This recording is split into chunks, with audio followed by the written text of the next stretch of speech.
Great. Good morning, colleagues. Good morning, everyone. Want to use this opportunity to thank you all very much for joining in this webinar. We are sorry we are starting a little bit late. We allocated 10 minutes, so we were able to have more members to join. Although the numbers are still coming up, we hope more people will join as we move forward with the webinar. As you all are aware, I'm sure most of the members who have joined so far are PSSL members. We hope more people from other areas within the health sector in Sierra Leone will also join. My name is Dr. Amara Bangali Sese, the National Secretary General for Pharmaceutical Society of Sierra Leone, and also the moderator for this webinar program titled Good Distribution Practices.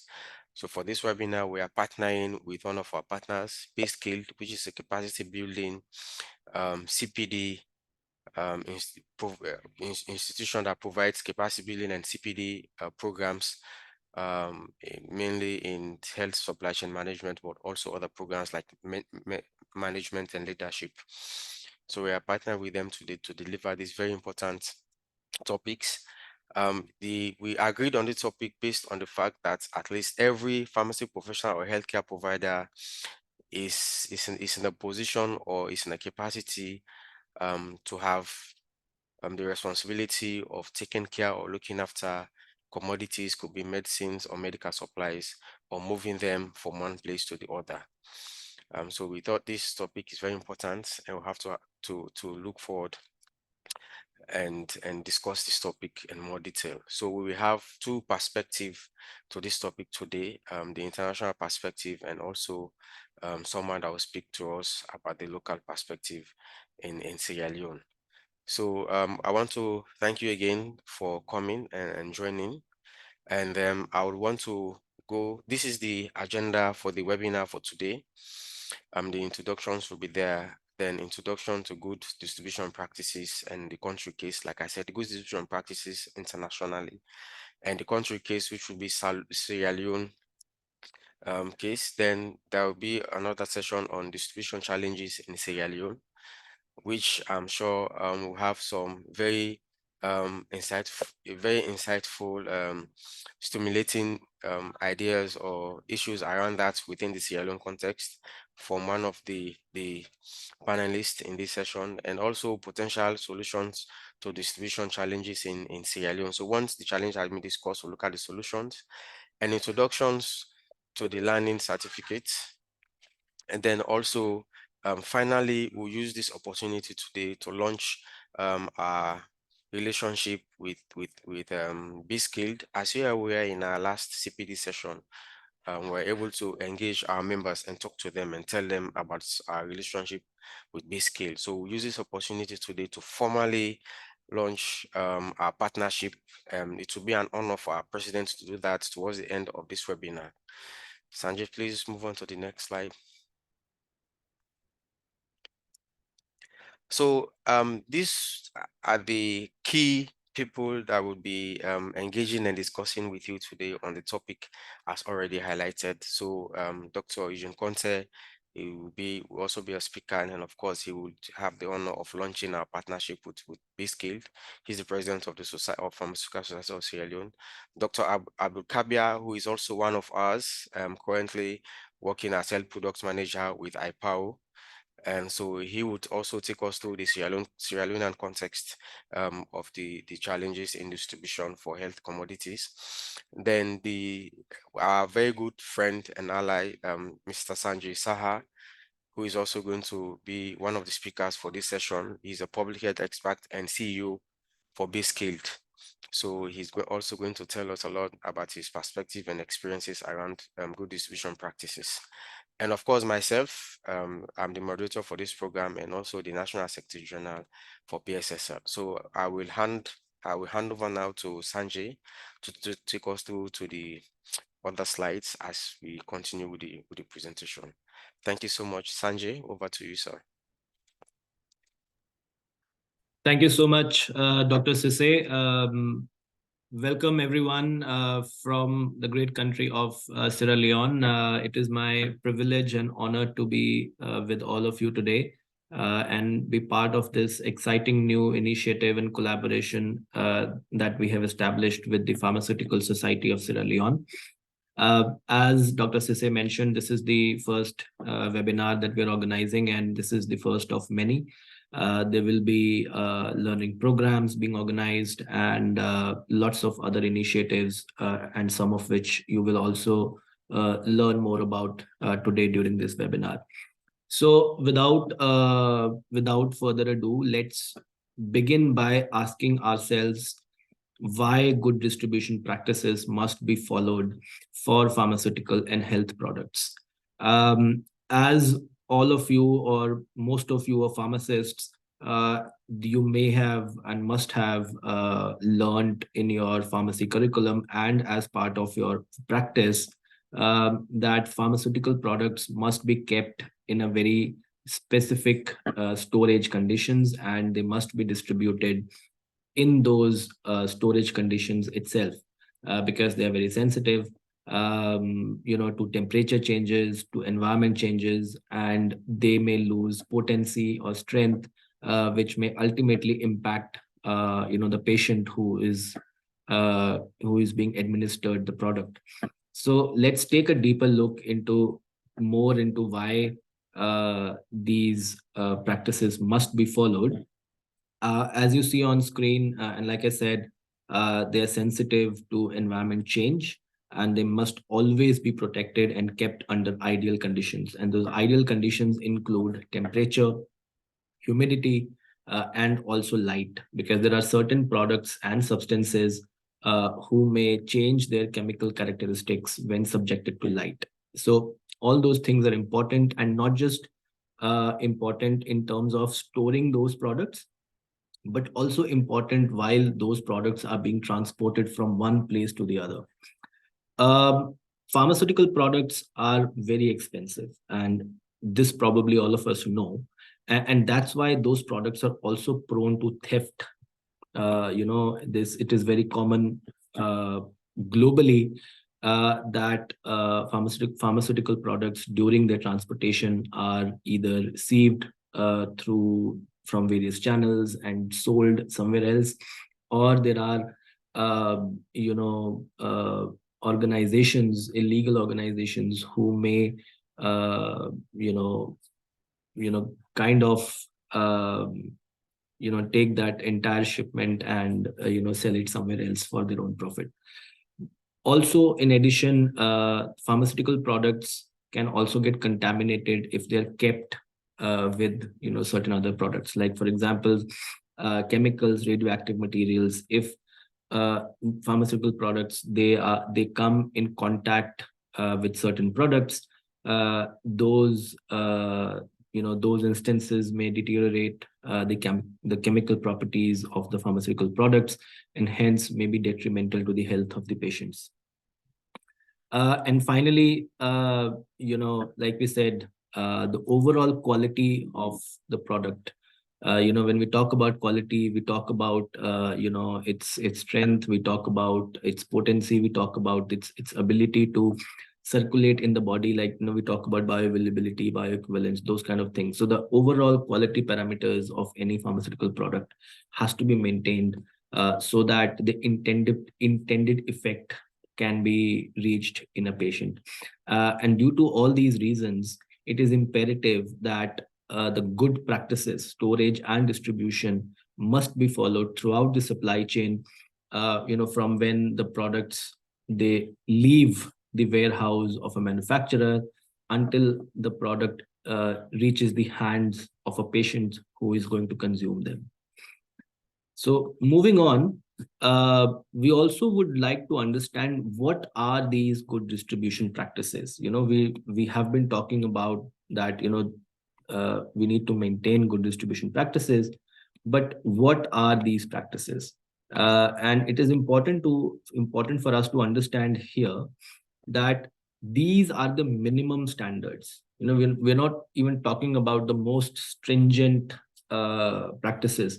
but the bare minimum standards that a supply chain or a logistics organization or any health program who's engaged in transportation of pharmaceutical products must meet to ensure that the quality and integrity of the medicines are maintained throughout the supply chain. And supply chain is end to end until the last mile, and not even the last mile, but until the products reach the hands of the patients. Compliance with good distribution practices, it ensures that medicines in the supply chain are authorized in accordance with appropriate guidelines. For example, guidelines given by WHO, guidelines from the national regulatory of the respective country, or any other competent authority in the country. They also ensure that medicines are always stored in the right condition, including during transportation. They ensure that there is no contamination and those kind of issues are avoided. They also ensure that there has to be an adequate turnover of stored medicine, because if a lot of medicines are stored at one place for a long time, that means that the patients or the health providers will have less time in either dispensing them, and the patients will have less time in consuming them, because every pharmaceutical product comes with a shelf life. So if there isn't an adequate turnover of medicine in any place, that means those medicines are either not transported, they are not dispensed, and they're not being used. And that's also a poor practice, because eventually that means you're losing money. The system is losing money. Money is also very important. And finally, the right products reach the right address, or mean the right location wherever they are needed within a satisfactory time period. So all these things are very important, and compliance with good distribution practices ensure that this is how pharmaceutical products are transported and eventually dispensed. So moving on, again, we are talking about the same question, that what are good distribution practices. So if we look at the guidelines by WHO, and there is a link here, don't worry about this. The PowerPoints, the recording, all this will be shared with you over email, so you can click on this link and look at the main guideline. But the summary of the guidelines is that if we need to manage, or if we need to comply with good distribution practices, we need to look at these 5 issues. So one is personnel, the people who are managing the products. Second is vehicles, so all the vehicles which are being used to transport medicines. Documentation, they're very important. Everything that is being done must have certain documentation in support of that. The conditions of transport, so how in which way the products are being transported, the temperature conditions, the humidity conditions, how the vehicle is either is it covered or not covered, cold chain, not cold chain, all those issues. And then managing incidents such as theft, or pilferage, or sieving from the supply chain. So all those things are part of good distribution practices, and more details can be found in the link which is provided here.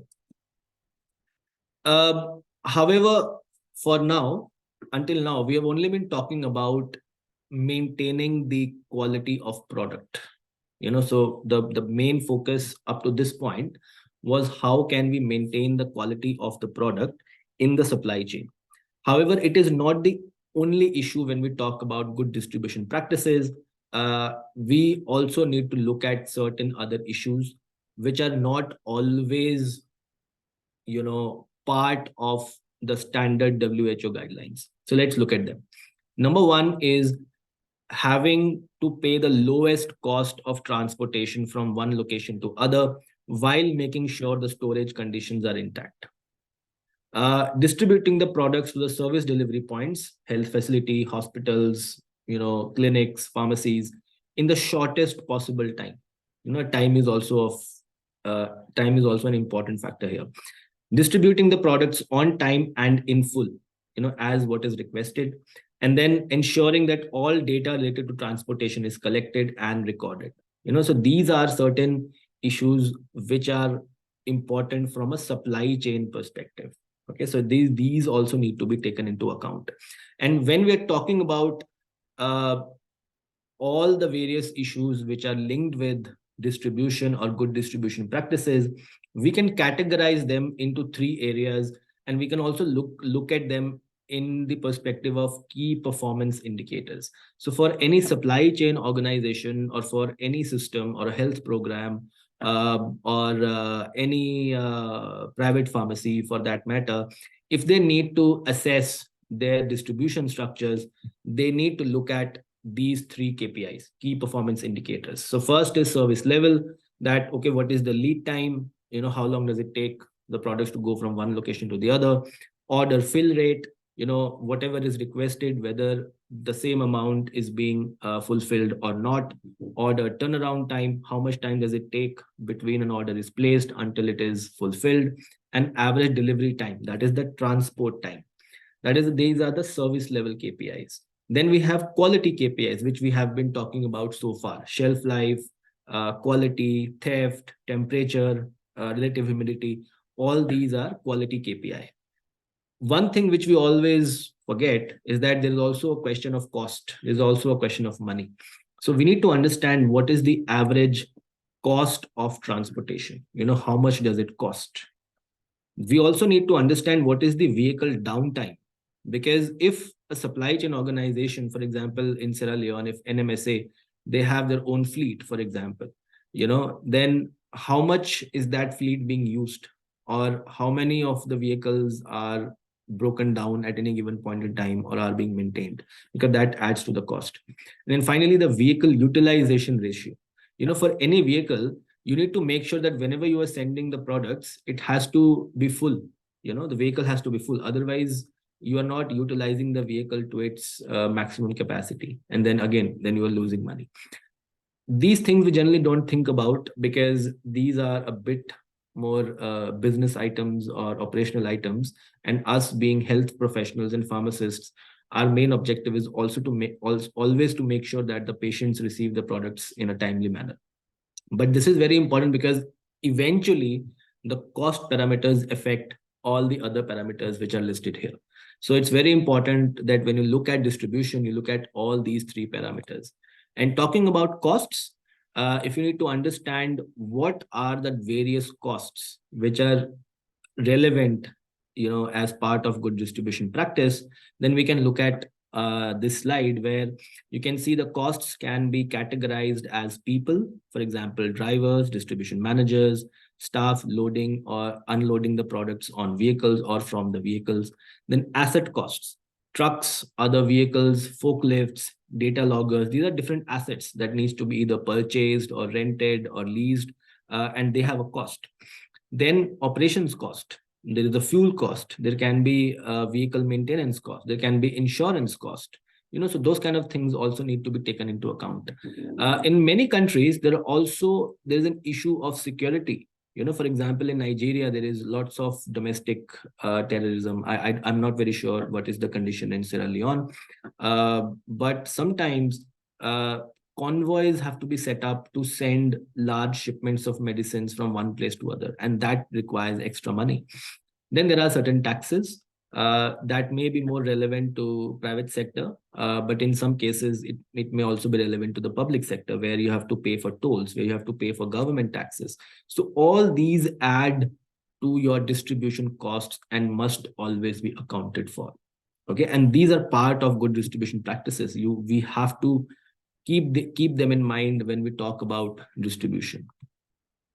Now, very quickly, I don't have much time left, but very quickly, let's go. Let's look at certain good practices from around the world. After which, we will focus dedicatedly on Sierra Leone. So there are these four examples that we have identified from four different countries. One from Uganda, one from India, but from a specific state in India, and not like in general from the entire country, because India is a very big country. One example is from Kenya, and the final one is from Mozambique. When we talk about the case of Uganda, we are focusing on how the National Medicine Store, or the medical store of Uganda, it outsources its distribution to private transporters. So the private transporters are used to deliver medicines from district to individual health facility.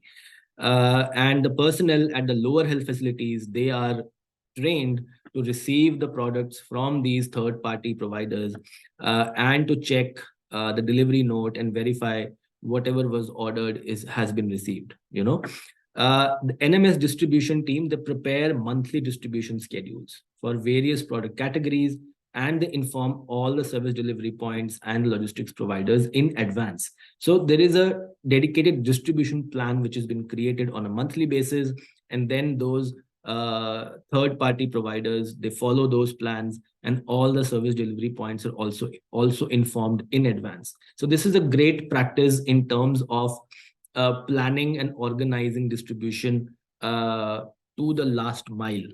So that is one case. The second case is from the state of Madhya Pradesh in India, where we see how vaccines are transported from the district store to the last mile where an immunization session is happening. So there, because the state is so big and the immunization sessions needs to be organized in remote villages where your pickup trucks or vans or even any four wheeler cannot reach. So what they do is there is a dedicated they identify and contract a dedicated two wheeler, a biker or a scooter, who picks up the cold box from the district store in the morning, transports it to the immunization session, and then in the evening picks up the cold box from the session site, which may have opened vials, because there is a multi dose vial policy, and then transports it back to the district store. So this way, the health workers, they are not engaged in transportation. They are doing their job. So the pharmacist who's managing the district store, his or her job is to manage the store and plan the transportation. The health worker who's at the last mile, their job is to administer the vaccines.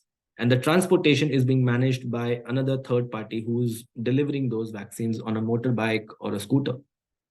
So it's a great practice and it has given great results in the state of Madhya Pradesh. In Kenya, KEMSA, which is the National Supply Chain Organization of Kenya, they use DHL for freight forwarding. So freight forwarding is when products are picked up from the manufacturer or from a point and then delivered either at the port of whatever the port of Kenya or to the warehouse of KEMSA. So up to the main central warehouse of KEMSA. So that service is being contracted out to DHL, which is one of the largest logistics providers in the world. So DHL, it has created an early warning mechanism for KEMSA. So for example, DHL keeps on collaborating with the manufacturers and suppliers to know if the shipments are getting delayed, if there are any issues which are coming in logistics, and they inform KEMSA much in advance so that they can create alternative mechanisms.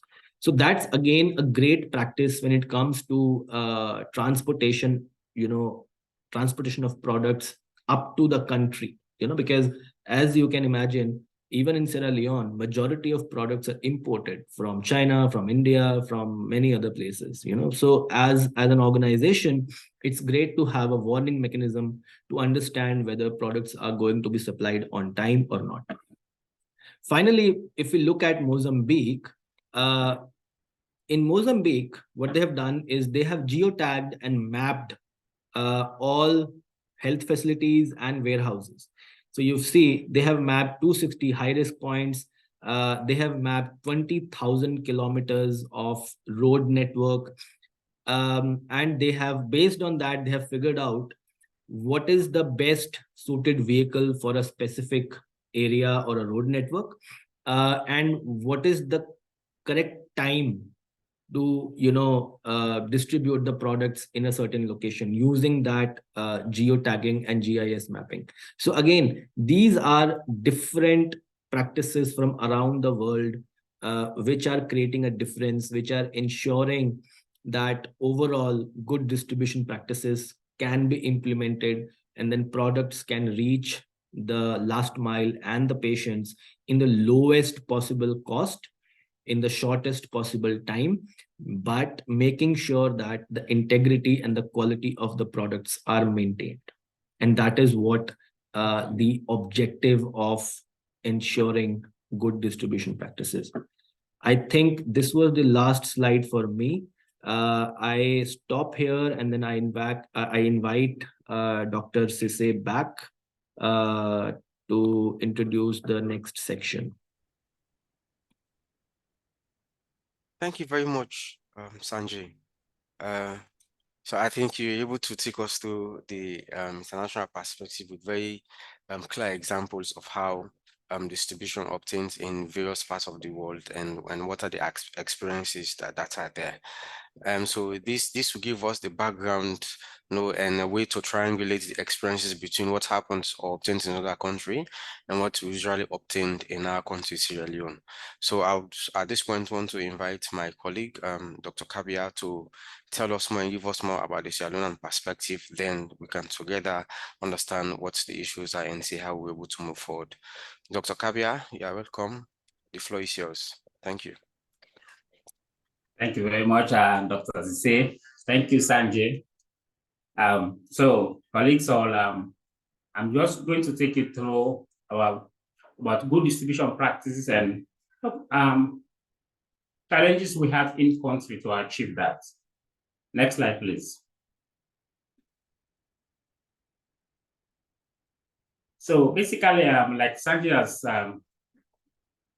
brought forward what exactly entail when you talk about good distribution practices. Well, as a country, there are things we are not doing well in. So we want to look at critically what are the things that we should focus on when it comes to good distribution practices. So we want to look at the infrastructural or administrative challenges that we have. One, if we look at our warehouse, the central warehouse, right? It is not fit for purpose because we cannot separate distribution from storage. Those two processes can go together. So if you look at our central warehouse, which is not fit for purpose, and we also have scattered arrangements in so many spots of small warehouses.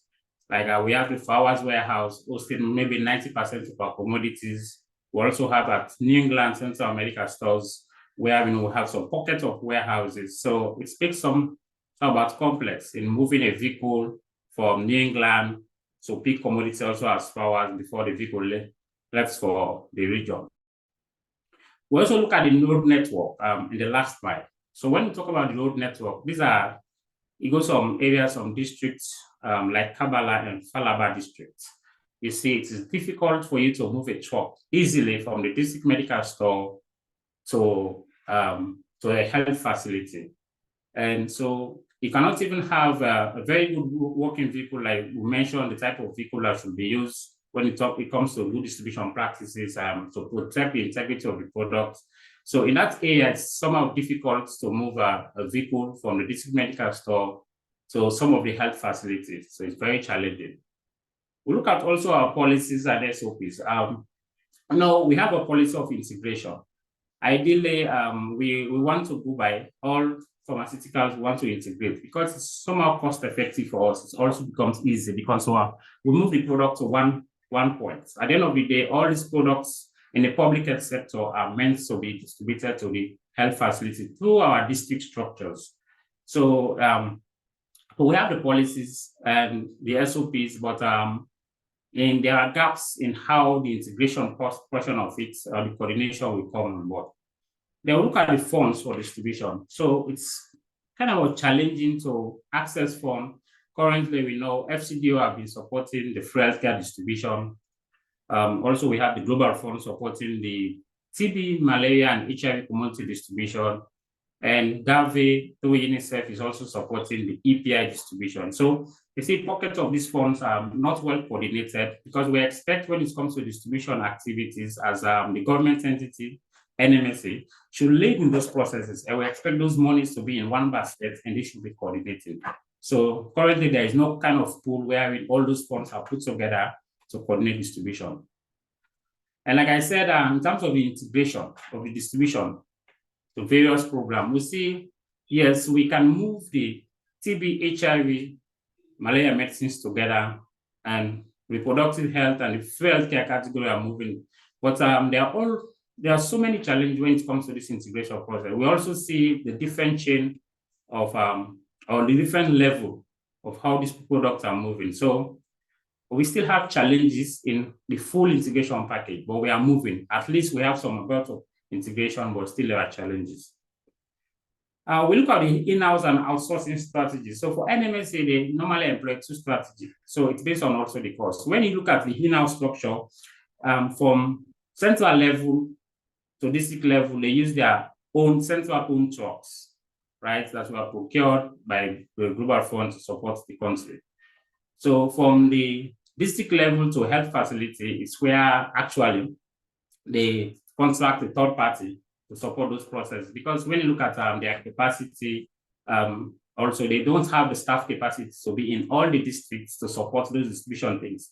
And sometimes when you look at the district also, they only have one district land closer, so they cannot even do in-house to support those distributions. So they can try those models. Sometimes they also use in-house. They pull vehicles from other districts just to come and support NC. And when you try that, the cost varies. Like we said, it's also critical in distribution practice to reduce the cost, but do not compromise the quality of the products. So those are the two strategies we can sometimes outsource, but mostly we outsource to the last mile, but the first mile is in-house.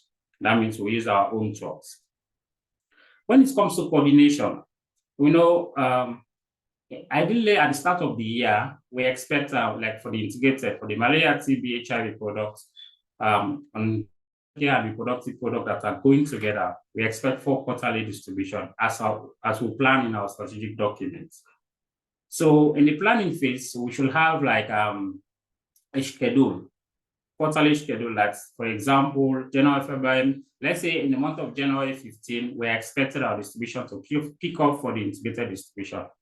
But in terms of how the programs, the HIV program, the malaria, TB, in terms of coordinating with the NMSA structure so that let's have a seamless distribution, sometimes challenging. And the donor, we know there should be a commodity security champion in country that will also speak to these donors and coordinate. Like I said, one donor is supporting the vaccine distribution, and that money does not come to the basket of the NMSA, which is the national institutions approved by government to warehouse, distribute, to procure, warehouse, and distribute on behalf of all public institutions. So you see FCDO will pass through the Save a Life project, pass their money to IRC to support free healthcare distribution. The Global Fund will pass their money through their IPOWER structure to support the integrated distribution. So it's like it's not well coordinated. So that area needs strengthening. Then also when you talk about the TWGs, it's where the coordination should happen ideally, right? Supply chain TWG is the bigger umbrella that coordinates all supply chain activities. So we expect in terms of the supply chain champion to be meeting with even the minister and making sure these partners comply to the government structures. So the supply chain TWG has only met once because it's not functioning normally. So it's kind of about scattered how the donors do things in country. The communication also from maybe from the logistics department of our supply chain entity to the districts, right? For every distribution, we expect at the start of the year, we have the schedule, and there should be clear timelines of our distribution processes from central level to our district colleagues. I also expect when the districts to health facility, there should also be clear communication timelines. So they should also inform the PHU staff or the health facility staff in time so that they can prepare their warehouses, they can receive stock and verify correctly. So when you look at how some of the processes we do and the challenges, right? For every distribution, we do post-distribution stock take. For example, why do we do the stock take? Is to verify if our distribution, there are errors we might do, because when you actually do a distribution matrix, there's going to be a picking and packing process wherein you do the allocation by various districts and they are taking, you take them out from the shelf and you distribute. So we should do post-distribution stock take so that we'll verify our documentation, so we'll verify the commodities. And sometimes we don't do it accurately, and so it's challenging. You go to some of the districts after distribution, they cannot even give account of the actual stock that is remaining. So it's actually a challenge. In terms of the distribution matrix and the data availability, so when we look at distribution, it should be data-driven. It's not just a think of figures. We are expecting either you can use the mobility, it depends on the program, your commodities, maybe for TB, but ideally we are expecting to be using the consumption data. And when you look at the distribution matrix, maybe taken from our districts to health facility, they are not kind of data-driven. The few ones that are data-driven are still challenging. They do not the quality of data. So you go to the reporting platform, you try to extract the data, even the quality of the data we are getting, it's not that maximum, and even colleagues cannot use. So it should be a data-driven distribution, that the data should inform what you give to. It should not be like you just think of numbers and put. So we still have those challenges.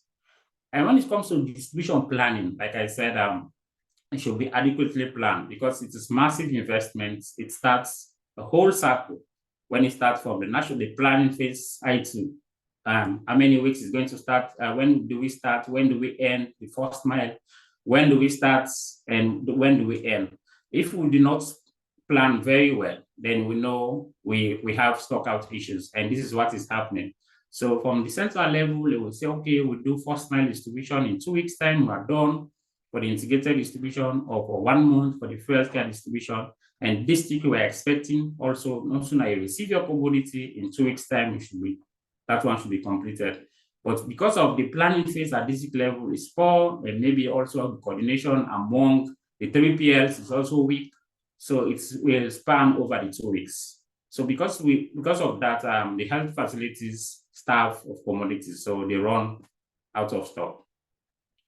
We have a design which says the main max in our distribution system, but ideally we should follow this one, but we are not following this. We said for our district medic at central level, we should have 15 months of stock maximum, and we should have 6 months of stock minimum.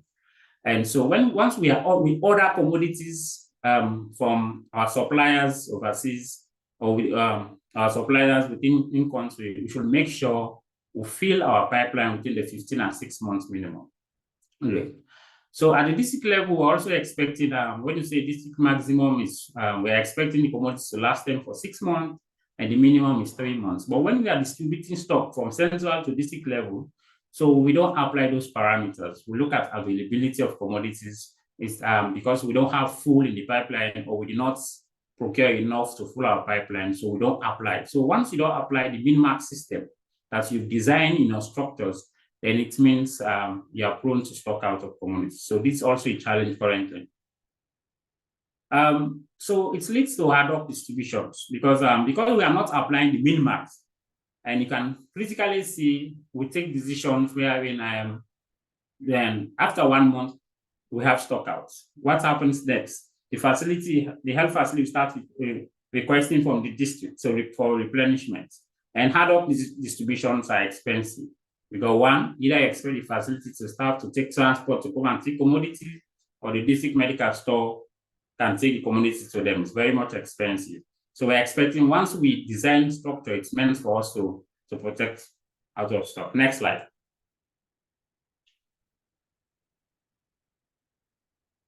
So here is a simple flow which tells us about how commodity flow in our country.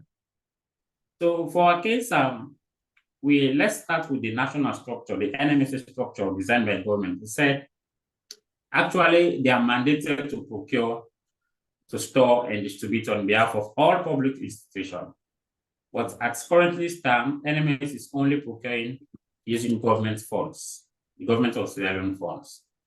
So they do it using their local suppliers, and they'll have a good relationship with them.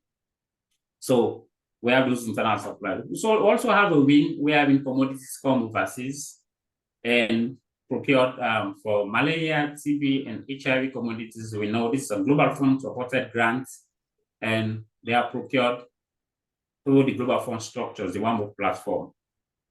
We also have the free healthcare supported by FCDO. They are procured through the UNICEF structure. And we also have family planning commodities supported by ENFP, in which ENFP is also doing the procurement. So as currently stand, we have different entities who are procuring for their supported commodities. So when these commodities are procured, they either come through this by air or by sea. So we can have the seaports. These are our entry points. The Lunge Airport depends on if it's air freight or sea freight. So once they reach, the good thing is they are consolidated into our national warehouses. At NMSA level, they are all consolidated into our national warehouses. So even though they come from the different donors and different partners, they come into our national warehouse where NMSA do the inventory management, they do storage, and now schedule for distribution. And we only have two different distributions. For now, we have the integrated version, as I speak, the 3 programs, disease programs supported by the Global Fund, and we have the free healthcare distribution.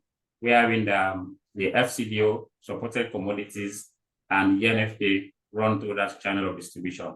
There is also one separate one. Let me don't forget the EPI, which is separate. The EPI distribution chain is separate from now. So like we have 3 sets of distribution we are running, but the EPI is not run by the distribution entity mandated by government. It's run by the program currently as stand. So once they reach at the national warehouses, these products are sent to our, because we don't have regional structures, they are sent to our districts. We have regional structures, but in our supply chain, we use district structures. So we send them to our 16 districts. These products are sent, the first mile starts from central to the 16 districts and the hospitals, the district hospitals. So the district hospital feed directly from the central medical store, and the district medical store also feed there. So once they are the district medical store, the next phase is they go directly to our health facilities. So this is how the products flow. And this product flow this way, but the information feeds from the health facility upwards. Right. Next slide. Yeah, Dr. Kabia, before we move on to the next slide, there's a question that has been asked in the chat, which I feel can be asked here, because here we're also talking about how the products go from one place to the other, like, from, you said, sea freight or air freight, it comes into the country. Then from there, maybe there are trucks using which it is consolidated into the national warehouse. From there, maybe there are bigger trucks or smaller vehicles, which takes them to the district. And then there's a question which has been asked that can certain products, or probably all products, can they be distributed to the last mile using drones? So when we talk about this last mile, the hospitals, health facilities, can they receive products using drones, since it is being used in many countries? So maybe if you want to respond first, and then I will also share my experience of seeing drones in different areas.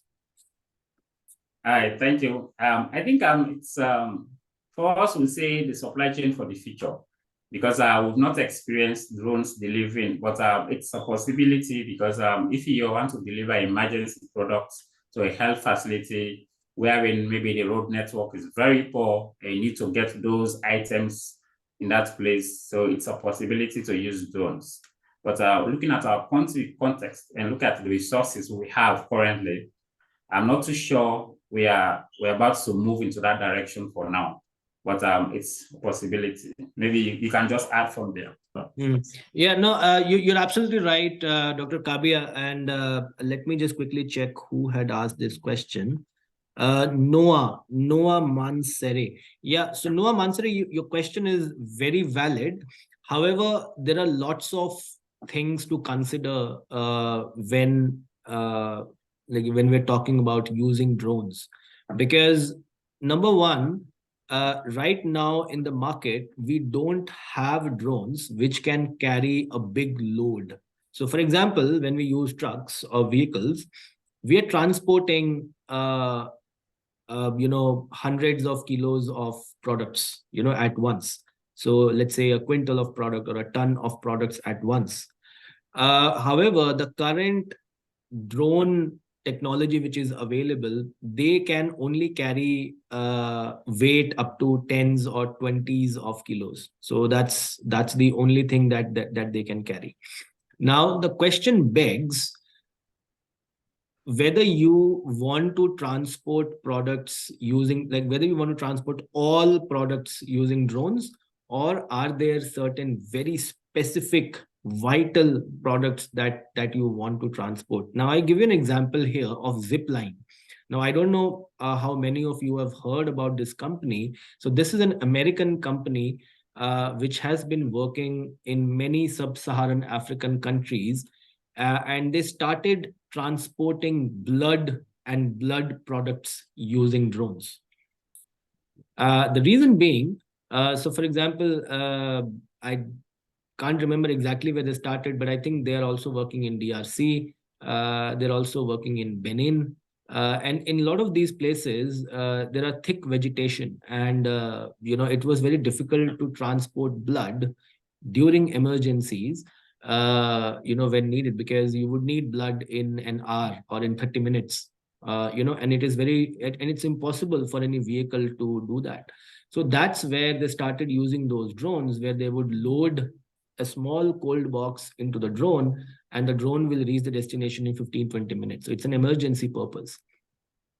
Of course, drone technology is, it is getting better as we go along. So maybe very soon we will see a particular drone which may carry a high load of products, and that's when it will become cheaper, because cost is a big issue. How much does it cost to transport a unit of product from one place to the other? And that's what Dr. Kabia was mentioning, that at this stage in the supply chain of Sierra Leone, it is probably not possible to allocate the amount of money needed to operationalize a drone network for the products which are needed. But yes, there are certain projects which are being run by UNICEF, which are being run by some USAID funded projects, where they're piloting drones for a certain category of products. How long will it take for those drones to become mainstream? We don't know. But if you ask me whether it is a good idea or not, I would say yes, but only in those cases where your regular transportation is not possible. Because whichever way you look at it, using drones will always be more expensive than using a standard vehicle. So that is my recommendation on drones. Maybe maybe Dr. Kabia, maybe we finish this section before we take some more questions, because I see there are some more questions coming on the chat, but maybe please finish the section first and then we take some more questions.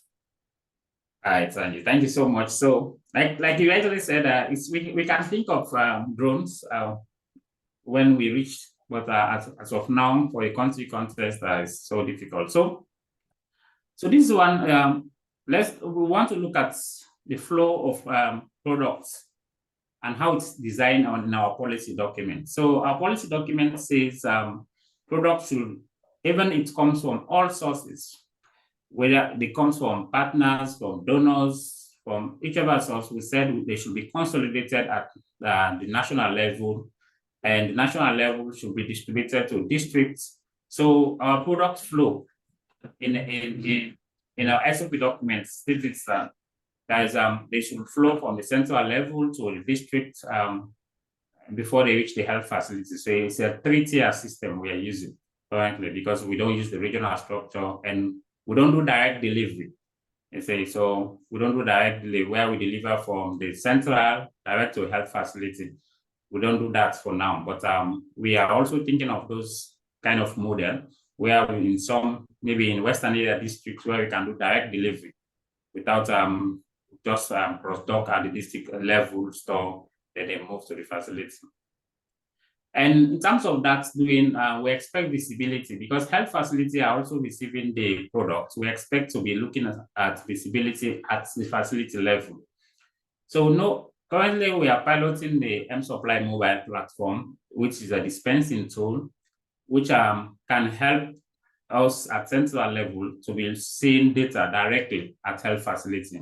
Well, as it's currently stand, we only have the visibility when reports are being collated from the health facility and sent to the district. And also we have visibility at hospital level when they being entered into the DHIS2 platform. The DHIS platform is a platform wherein both morbidity, the patient data statistics, and also the logistics data are being collated, so we can see it. But ideally, we want to be seeing from this level what is happening at the health facility. So we are currently piloting the M-Supply mobile, which can give us the accessibility, but for now, we only have visibility at that district level. When you look at our procurement system, how they are linked to our supply plan, if they are linked to that supply plan. So we expect in quantification, we do a 2-year, like for the global fund products, we do a 3-year forecast, and we do a yearly supply plan. So in this quantification, we anticipate based on the assumptions we use, we say, okay, because of these parameters, we're expecting these commodities. So as we go along, we have to review our supply plan because we look at the consumption pattern, how the stock is moving. We take various parameters. So for us, we do the supply plan on a yearly basis, and we did forecasting for 3 years. For the healthcare program, they forecast for the 2 years, a 2-year period, and the supply plan happens. So, but we should be linking the supply plan with our procurement system. So, for example, once we review the supply plan, basically, I would recommend let's have it every 6 months. Once you review the supply plan, and you notice in country the stock level is low, you have to place an order. So the orders we are placing should be linked to our supply plan. But we have challenges. Yes, for the GF-funded programs, that is what is happening now. The orders are placed based on the review of the supply plan. After the TWG have met, technical working groups of the various programs met and review and place the orders. However, for the free healthcare, because the challenges we have in funding, the actual funding needed is around $22–24 million by the quantification we did, but what we are getting is around $5 million.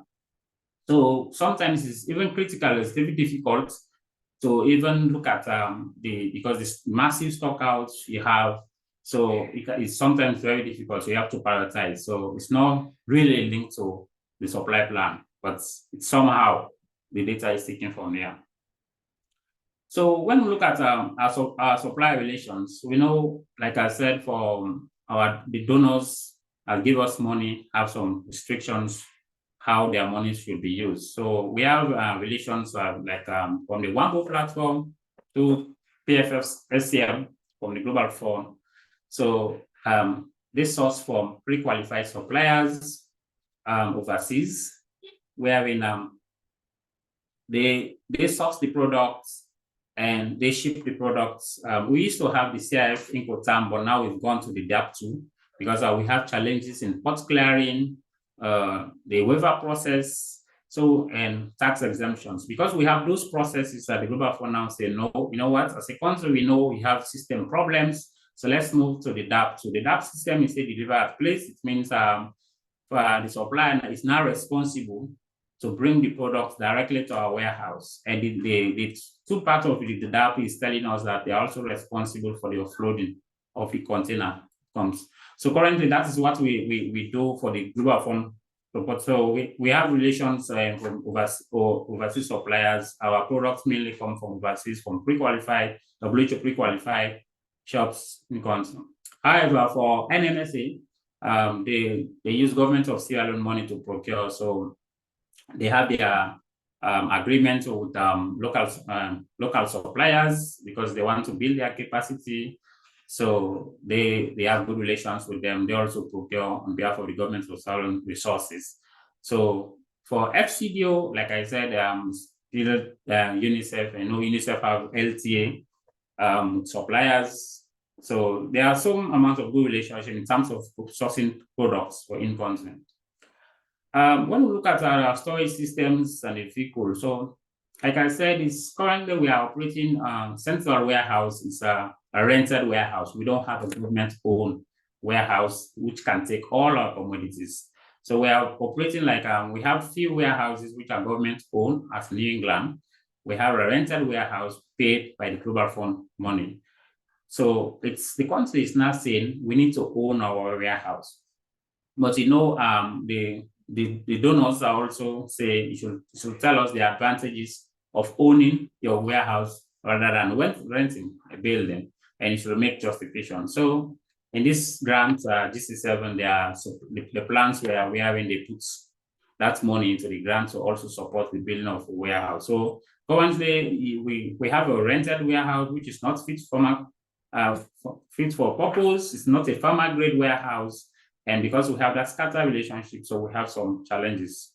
And the vehicles, we have, like I said, we have about 17 around that vehicles, trucks, which can move commodities from central level to the district level. At district level, we have district-owned land cruisers, which are mainly based for distribution. But however, because of the number of vehicles and the maintenance issues around, maybe look at the terrain. So this process is mainly outsourced. Next slide.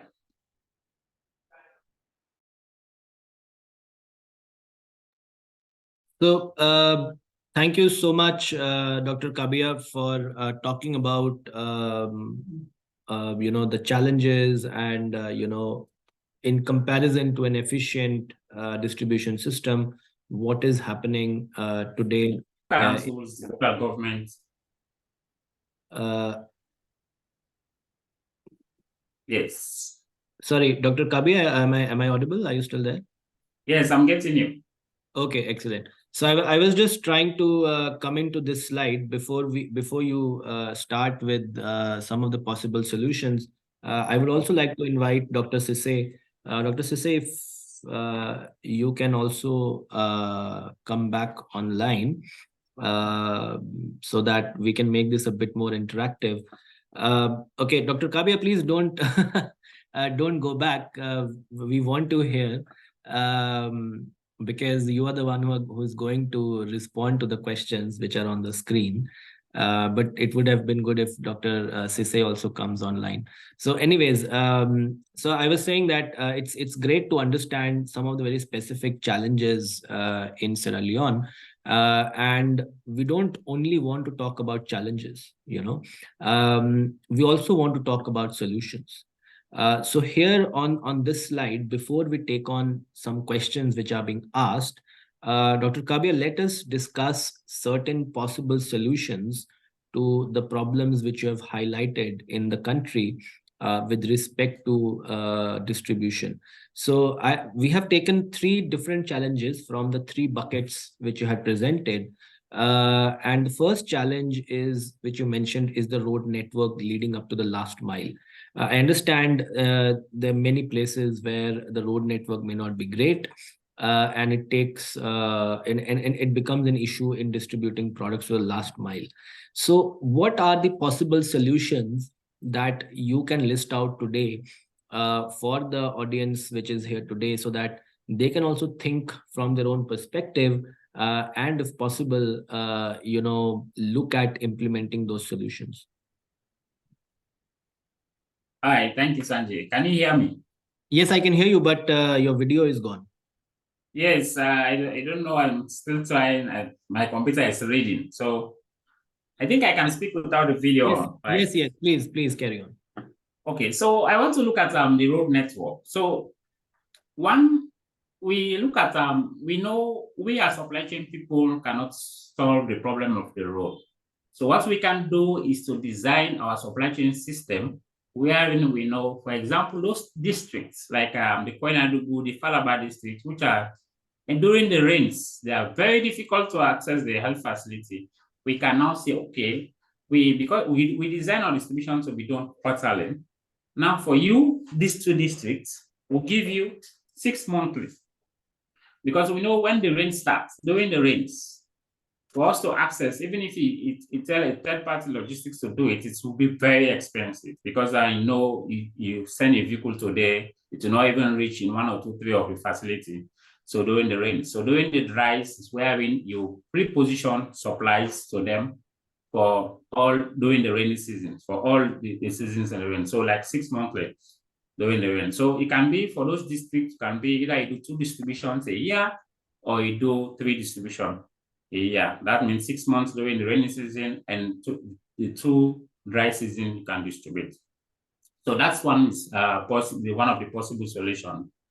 So the other solution is that's the major possible solution I see for now. But like our colleagues suggested, in future we think of how we also use other means of distributing motorbikes. We can use motorbikes to distribute, because if vehicles are difficult to access those areas, we can design our network system wherein our bikes can take smaller loads to those facilities.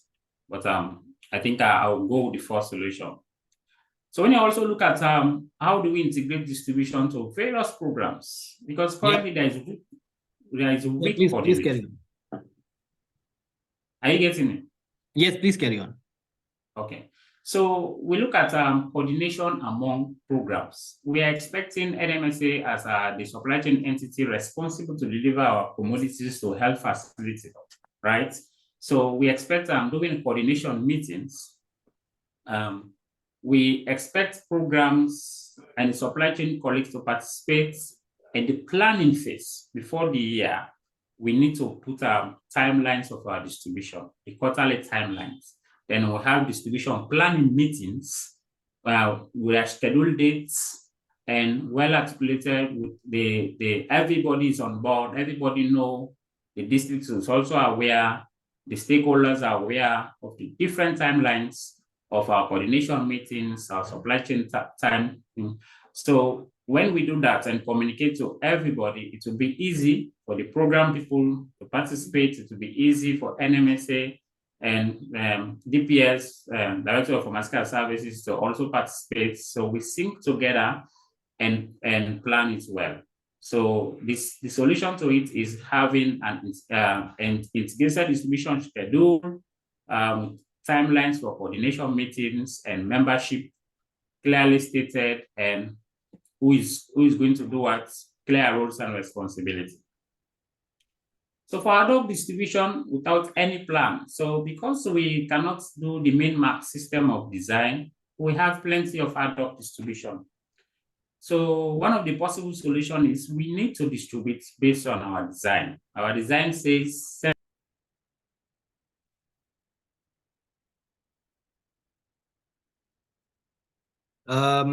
I believe there is some issue with Dr. Kabia's network. He has just dropped off. Yeah, I think it's the internet. So yes. So just to maybe add, I can just complete his last sentence and then we can move forward, okay. if you allow me. Okay, I think what Dr. Kabia was saying was to distribute based on the overall supply chain design and prepare the plans, distribution plans in advance, and stick to those plans. The many times we create plans and we're not able to stick to those plans because of external pressures. But if there are any external issues which are coming, they need to be discussed and agreed upon, and then those plans needs to be adapted and communicated to everyone so that we can avoid as much as ad hoc distribution as possible. So these are certain possible solutions that we have talked about as per the distribution challenges which are there in the country, in Sierra Leone. I see there are certain questions being asked, but I will go back to Dr. Sise to advise how we are doing in terms of time. Should we move ahead with the next section and then respond to the questions later on? Dr. Sise, what are you suggesting, please? Yeah, maybe we move forward.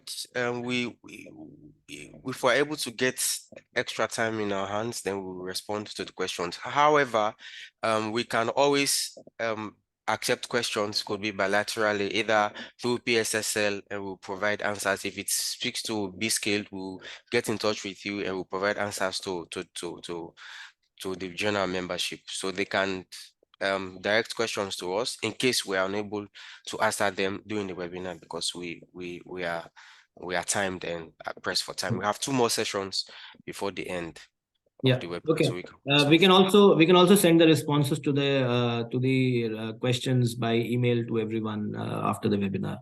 Okay. So very quickly then, thank you, Dr. Sise. And moving on, you see, the objective for this webinar was to talk a bit more about distribution, transportation, which is kind of at the end of a supply chain. But when we look at a supply chain, which is as a framework, which is currently on your screen, it has lots of moving parts. It has lots of elements, domains, from financing to visibility to workforce to quality management system to leadership, policies, and of course, the core supply chain, which is selecting the products, quantifying them, making sure that the correct supply plane is available, procuring them, and then finally distributing them to the last mile. But only this understanding, only this is not enough. For any health professional, for any pharmacist who's engaged in drug management or engaged in any type of supply management, you have to understand the entire supply chain. And hence, in collaboration with Pharmaceutical Society of Sierra Leone, we at B-Skilled are bringing a globally certified health supply chain program in the country, which will be organized from next year, 2024 January. And we are going to inform you more about this course today. And the registrations for that course is going to open from today itself. So Dr. Conte will also talk more about this course in the upcoming slides. But let me give you a brief background of this program and how this program has been organized in many other countries. So as you see, this program covers supply chain governance. It covers understanding of health system and linkage of supply chain with health system. Then it focuses on core supply chain functions. It also focuses on the enablers, like finance, data, and human resources. This is the most affordable supply chain program for health professionals that you will find globally. Currently for Sierra Leone, it is priced at 3 million leones, but of course there are various scholarships and discounts, which we will talk about shortly. This is a completely online program. For this, you need to spend 6 weeks in a self-learning environment, working with multiple peers and fellows who are part of this program in an online platform.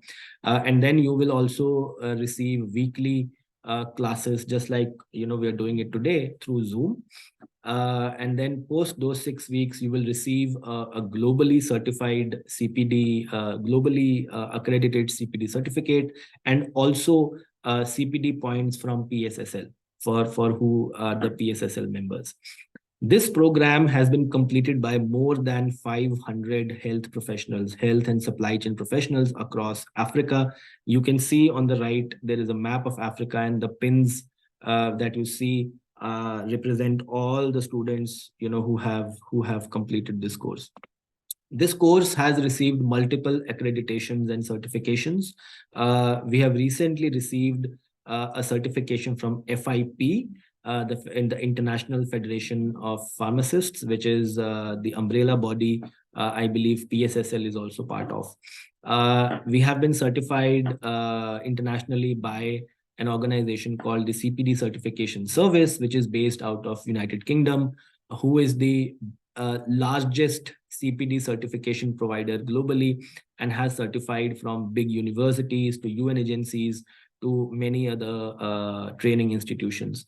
We have also received national approvals in Nigeria, in Zimbabwe, and of course, working with PSSL, they have also accredited us in the country. And that's why we are, collaborating with PSSL and delivering this program jointly with them.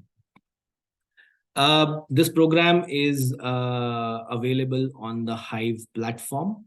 I would ask my teammate who is there today, Shreya, to share on the chat the registration link right away.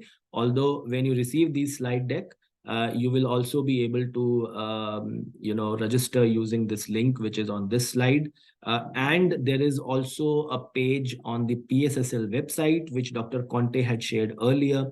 You can also use that page to register on this program.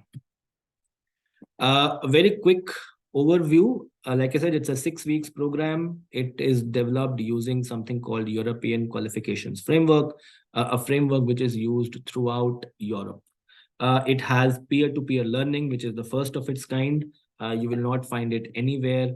It is specific to health professionals. It is specific to pharmacists, nurses, doctors, biomedical engineers, and other health professionals. It does not focus on commercial supply chain of soap or wheat or rice.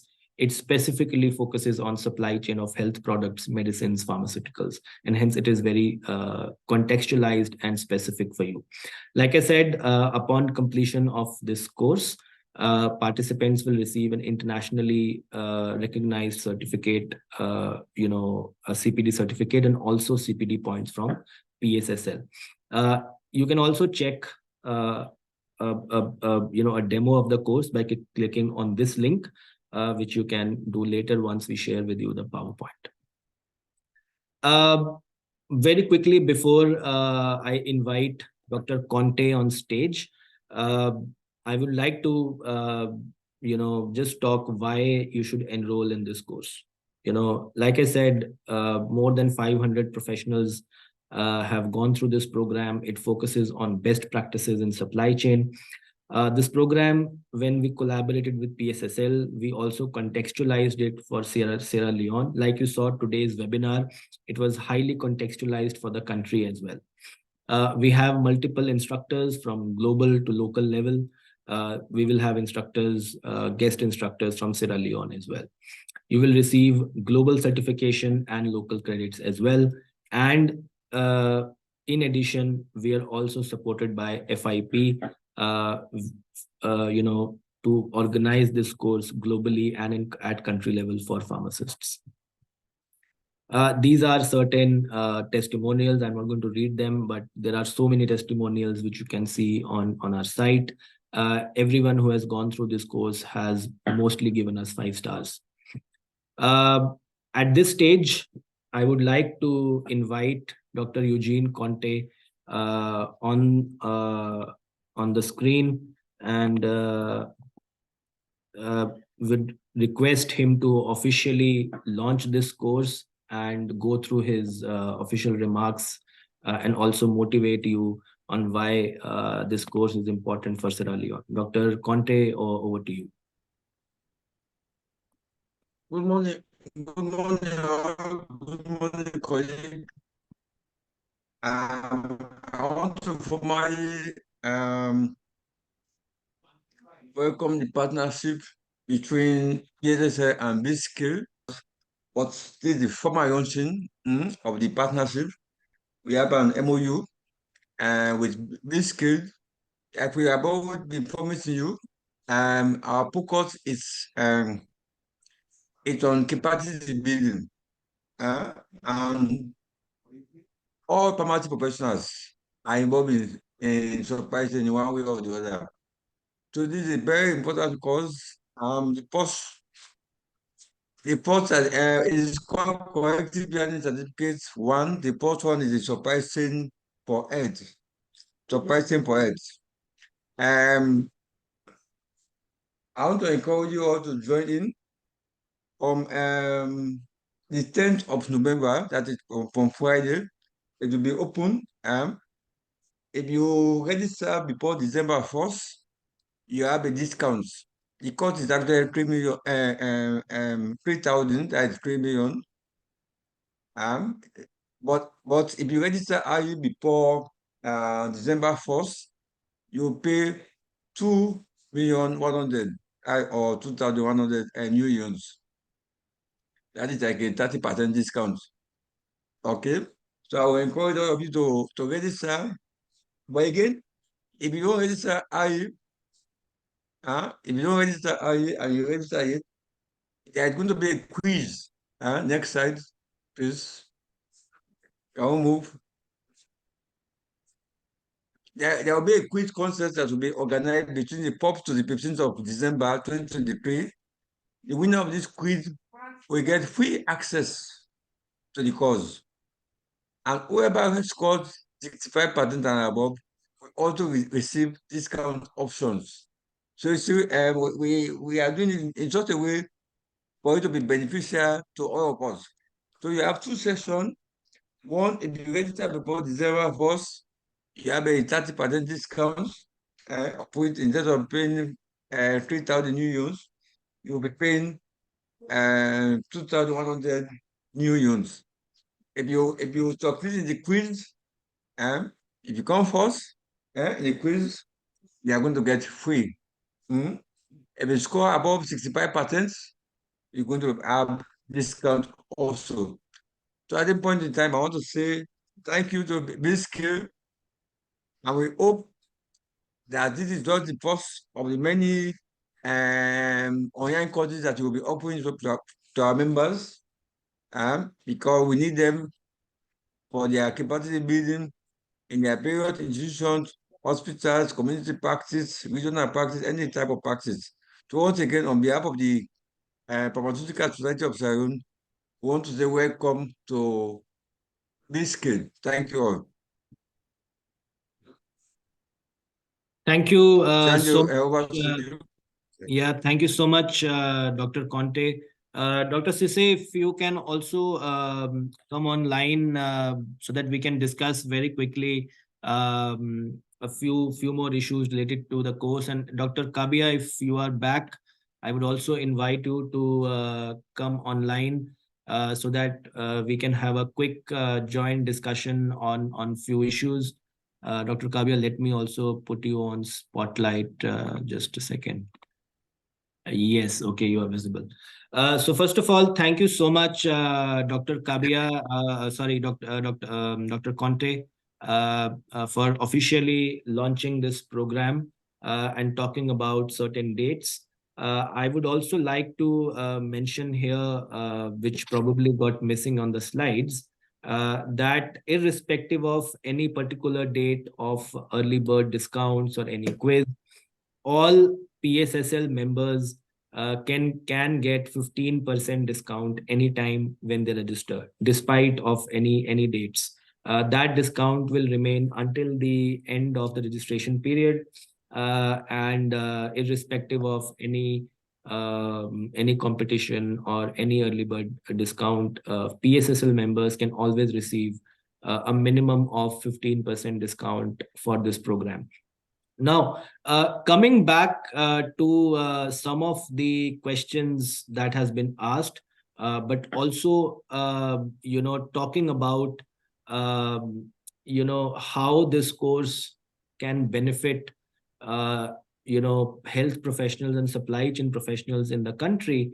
Dr. Sise, Dr. Kabia, I really would like to hear from you as to how we need to create a standardized structure of training and capacity building in the country, and how this course can help create that standardized system of everyone understanding supply chain, pharmaceutical supply chain in the same way. So Dr. Kabia, Dr. Sise, over to you. Okay, thank you so much, Sanjay, and I want to start by thanking you and Dr. Kabia for going through a very well thought through presentation. I mean, it's very clear how know the differences and the similarities between what obtained internationally, and also probably the challenge that we're facing given our context as a low resource country, and probably given our geographical landscape as well. So during our last CPD session with our journal membership, I was able to take them through BizSkill, our relationship, and what BizSkill has to offer to the journal membership. So it is very clear that the courses that BizSkill provides are in line with any standard or international standards in terms of supply chain management systems. And additionally, the kinds of course that they do, if you try to triangulate it with the cost of the courses, you would see that it's really way cheaper than many other supply chain courses that you will find out there. So which gives us an opportunity to get an up-to-date understanding or knowledge around supply chain, but also at a very reasonable cost on the other hand. Sorry. So we continue to encourage our PSSL members that, I mean, this is how, we want to ensure that they are able to participate in these kinds of programs. One, not only for the CPD, but also provide an opportunity for them to improve on their knowledge in supply chain management generally. So in terms of payments, probably we were unable to mention how the payment modalities for this course. I mean, it's very easy and straightforward. We have looked at all the possible payment modalities that our membership can explore. You could do either bank transfer or one of the card payment system, PayPal or MasterCard. You can use that to pay directly, or if you have challenges or you don't have access to those kinds of opportunity, you can please pay to PSSL in our PSSL office or through our PSSL account, and we'll provide you a receipt for your payments, and we'll find a way to ensure that basically are able to get the funding. So our agreement is such that we have our members get updated on supply chain management. Is whilst also as PSSL we are able to provide the opportunity for our members and also get some percentages from the fees that we pay. So we want to ensure that as much as possible our members do participate. From the experience that B-Skill has with Nigeria, I have a friend in Nigeria who also partake and in the course that he provided in Nigeria. So I had a first-hand feedback from that colleague about how the course was instructed and how it was tailored to fit the needs of Nigeria. So I'm very hopeful that we'll have the same that will fit the context of our own Sierra Leone practice. So I want to add my voice to my president in launching and also encouraging our members to participate in this course. So I want to stop here. So over to you, Dr. Kabia. Yeah, thank you very much, Dr. Sise. Thank you, Sanjay. I know from what I saw in the slides, right? For any good cause, you can judge by just the official launching and the direction. You see the reference WHO document. It tells you from just this overview of distribution I see, it tells me a lot that if you go in detail, you will not regret. So I employ colleagues at supply chain level to go through this course and understand, because it will give you, it makes you that kind of leader who can make accurate judgments. Because currently what we have, in pharmacy school, some of us who go to pharmacy school at that time, I don't know the changes that they have brought to university, but we do not learn supply chain in pharmacy school. And supply chain is different from what we learn in pharmacy school. So for us to have the competitive advantage over other supply chain professionals, and because we are already health practitioners, it makes it easy for us to just log into the course. And it's 6 weeks, it's not much. I know colleagues have gone through the College of Medicine with all those hurdles, and just getting this course will make you more familiar about how supply chain activities are implemented, and it gives you confidence when you attend workshops to even articulate well and even talk to your donors and partners. Because when you go to a partner, you need knowledge. You see, the partner should see, if I invest here, there's going to be results. But again, how do you put your case? It depends on how much understanding you get in terms of your supply chain. It's not about just understanding the product. It's also understanding how do you manage the product until it reaches the destination of the patients. It's not like in terms of how the integrity of the pack, all those things you need to get the understanding. So if you now write a proposal or a concept note to support your ideas, because you have your skill enough, and I like the name B-Skill. You have to be skilled for you to win arguments. So for me, it's so cheap that I saw the morning. And you see the money now big in terms of Leone, because the Leone is devaluing. But at the end of the day, what you can profit from getting that knowledge is way more than, I say, some of you in the district level or colleagues in the hospital, you can be taken as champions to train others. So by so doing, you can be moved from one district to another. You can also maybe represent the country internationally. So supply chain activities that you say, okay, it's better that I log into that course. So our employer encourage colleagues to log into this course and they will not regret. Thank you. Thank you so much, Dr. Sise and Dr. Kabia, for your kind words. And yes, whatever both of you have said makes a lot of sense. And not just in Sierra Leone, but this is the same dialogue that we have in almost every country. And the reason why our programs are highly affordable is because we want to reach the last mile.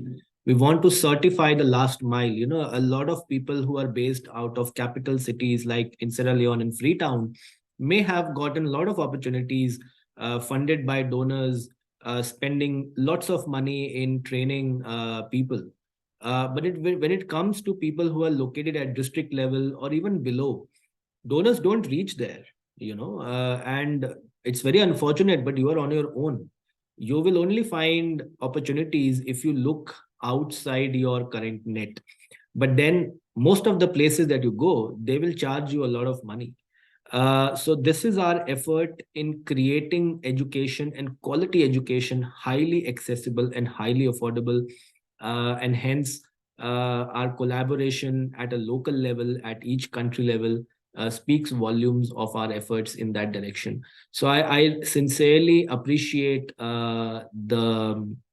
I sincerely appreciate the collaboration and the efforts put in by PSSL and by its leaders, Dr. Conte, Dr. Sise, and the key members like Dr. Kabia, who has taken out time in discussing key issues in the country. And this is just a beginning. There will be lots of free events as well. It's not just this course where you have to pay, but then there will be lots of free events in the future where we will talk about other issues, other topics, and maybe for certain topics go deeper and organize community events as well.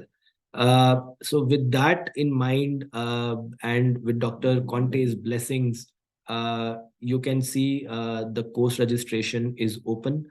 The links have been shared with you. You can go check out the entire program, and you will, in the future coming days and weeks, you will receive more information about this course, so that you can make up your mind in joining the course. Again, the course begins from 22nd of January. Sorry, it says 2000. I'm so sorry. It says 2023, but it should be 2024.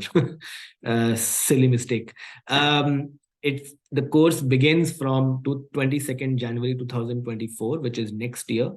We don't want to ruin anyone's holiday plans, and hence the course begins next year. So all this time from today until when the course begins, this is the time for you to register. If you register early, you get a good amount of discount. But even at a later stage, if you're a PSSL member, you still get a 15% discount. And if you participate in the supply chain quiz contest, which will be organized in December, as Dr. Conte said, you will have the opportunity to receive some additional discount as well. And of course, the winner gets a full fee waiver. So with that in mind, Dr. Sise, Dr. Conte, I may invite you back in closing this webinar, and so that we can all go back, and we can come back again with a new topic. Dr. Sise. Yeah, thank you so much, Sanjay. Thank you so much, Sanjay. In trying to close the meeting, I want to thank B-Scaled, my general membership, on behalf of the National Executive, to have actually been able to come this far from where we started our relationship. So we look forward to have a more strengthened and coordinated relationship between B-Scaled and PSSL. So we'll continue to have webinar sessions. We'll continue to encourage our members to subscribe to attend the courses in supply chain management, and also continue to provide more access to them so it's easy. So they can register through the links that you have shared in the in the chat box, or they can also visit the PSSL. So we have made it so easy that they can go to the PSSL website and quickly get themselves registered. So they wouldn't have to go to Google or something, or search or something. So once they are at the PSSL website, they're able to access B-Skill webpage and do the necessary. And another opportunity I also wanted to mention here is that we also have our communities of practice within the B-Skill platform, where members of PSSL will be able to organize themselves, ask questions, and also provide answers to any questions or challenge they might face in the area of work. So we'll continue to engage as we move forward. Finally, on the certificates, Sanjay, B-Skill CEO, just confirmed to me that all those who registered will receive copy of the certificate through the emails they registered for the webinar. So hopefully you have to Yes, stand but by. only those who attended, huh? Or those who attend. Okay, not all Yes. who not only to register, but to attend. And so please, Sanjay, Yes. also share with us, an extract of the attendance for this Yes, yes, will do, CPD, definitely. because this webinar will count as part of the CPD Yes, on yes. behalf of PSSL. So we'll have the records and save it in our office. So I want to thank you again for your time and patience. We have dragged you through this for a very long time, and also for your staff who has also been with us from the beginning. So until we have another webinar, I want to say thank you to you all, and bye-bye for now. Bye, everyone. Wish you a great day, and we will see you again.